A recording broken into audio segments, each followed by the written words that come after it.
Fy enw yw Meinir Thomas. Rwy'n bennaeth ar Ysgol Llanhari yn Rhondda Cynon Taf. Mae'n ysgol gymharol fechan, rhyw 680 o ddisgyblion sydd gyda ni, ond mae'n ysgol bob oed. Mae'r disgyblion, y rhan helaeth o'r disgyblion, yn dod o gartrefi di-Gymraeg. Fel ysgol, oedd yn hynod o bwysig i ni wrth i ni ddatblygu ein cwricwlwm bod ni yn edrych ar yr holl rhanddelliad, bod y gweledigaeth ar gyfer ein cwricwlwm yn un oedd yn cael ei rhannu gan bawb a bod pawb yn cael ei dynnu mewn i'r broses.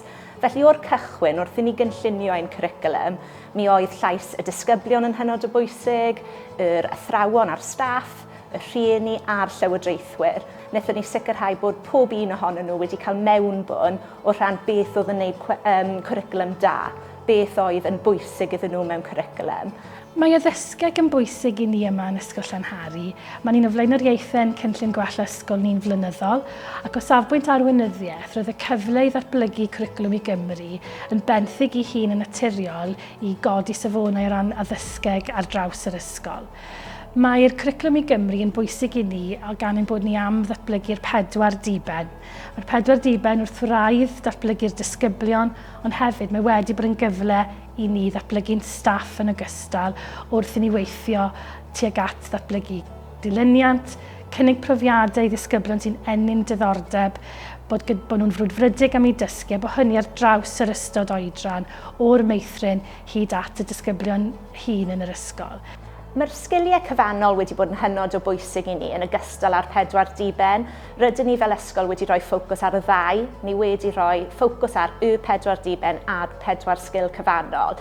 Ni wedi trafod y 4 diben yn debygach i'r fath o berson, dyn ni moyn i ddisgyblion Llanhari fod, a wedyn ni y 4 sgil cyfannol, y fath o ddysgwyr dyn ni moyn.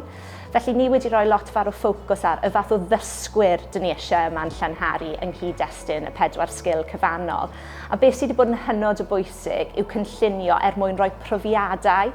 Mae bob aelod o staff ar draws yr ysgol wedi edrych ar yr unedau o gwaith sydd gyda nhw, y themau maen nhw'n dysgu, gan feddwl oes cyfleoedd i ddatblygu'r 4 sgil cyfannol.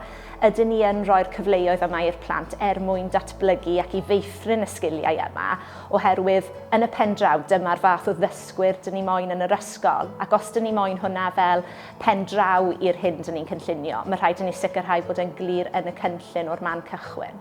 Yn bwriad ni yw parhau i gynnig cyfleoedd arbennig i'n disgyblion, cyfleoedd lle maen nhw'n mynd i ddatblygu fel unigolion, fel dinasyddion, gwybodus, hyderus, a hefyd ar y naill llaw gynnig profiadau dilyniant sy'n gwreiddio'n sgiliau trawsgwricwlaidd y disgyblion wrth i ni wedyn weithio yn y pen draw tuag at y cymwysterau newydd fydd yn cael eu cyflwyno. Mae fe wedi bod yn broses gyda'r staff, lle ni wedi gweithio'r pethau yn araf bach, cam wrth gam, yn hytrach na rhoi gormod i'r staff wneud ar unwaith. A be wnaethon ni ar y dechrau oedd sicrhau bod yr adrannau ddim yn teimlo dan bygythiad. Wnaethon ni ddim symud i maes dysgu a phrofiad yn syth. Wnaethon ni gweithio gyda'r adrannau unigol fel bod nhw'n teimlo bod i arbenigedd pyncio nhw dal yn cael ei werthfawrogi.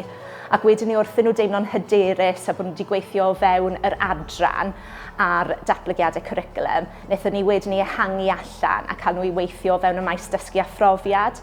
Ac oedd hwnna'n ffordd llawer llai bygythiol o fynd ati i ddilynio'r cwricwlwm mewn camau. Mae'n hyfryd i weld bod y disgyblion yn rili mwynhau y cwricwlwm ar hyn o bryd a'r addasiadau ni wedi wneud yng nghyd-destun cwricwlwm i Gymru. Ar diwedd y dydd, os mae'r disgyblion yn mwynhau'r hyn maen nhw'n dysgu, dyna yw'r prif peth, ac wedyn ni yn gweld y pwrpas yn ogystal. Ni wedi wneud noson cwricwlwm yn ddiweddar, lle wnaethon ni rhannu gwaith y disgyblion gyda'r rhieni, a dyna oedd y prif adborth gaethon ni nôl, oedd faint mae'r disgyblion yn mwynhau bod yn Ysgol Llanhari, faint maen nhw'n mwynhau yr hyn maen nhw'n dysgu, a bod gyda nhw brwdfrydedd tuag at y cwricwlwm, a bod nhw yn mynd adre a trafod gyda'i rhieni yng nghyd-destun yr hyn maen nhw wedi dysgu yn yr ysgol. Ein nod nawr dros y misoedd a'r blynyddoedd nesaf yn amlwg fydd mireinio'n darpariaeth i'r disgyblion, bod y staff yn myfyrio ar yr hyn maen nhw wedi gynnig ac i addasu yn ôl yr angen.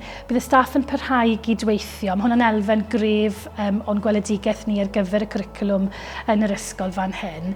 Yn amlwg fydd rhaid i ni edrych ar beth yw'n darpariaeth ni a sicrhau yn bod ni'n asesu ac bod yn strategaethau asesu ni yn mynd i sicrhau bod y disgyblion yn gwneud cynnydd. Mae'n holl bwysig bod ni'n parhau i fireinio, bod ni'n parhau i hunan werthuso a bod ni'n parhau i addasu ar ein cynlluniau cwricwlwm ni i sicrhau bod e'n gyfredol a bod y cwricwlwm gorau ar gyfer y disgyblion bob tro.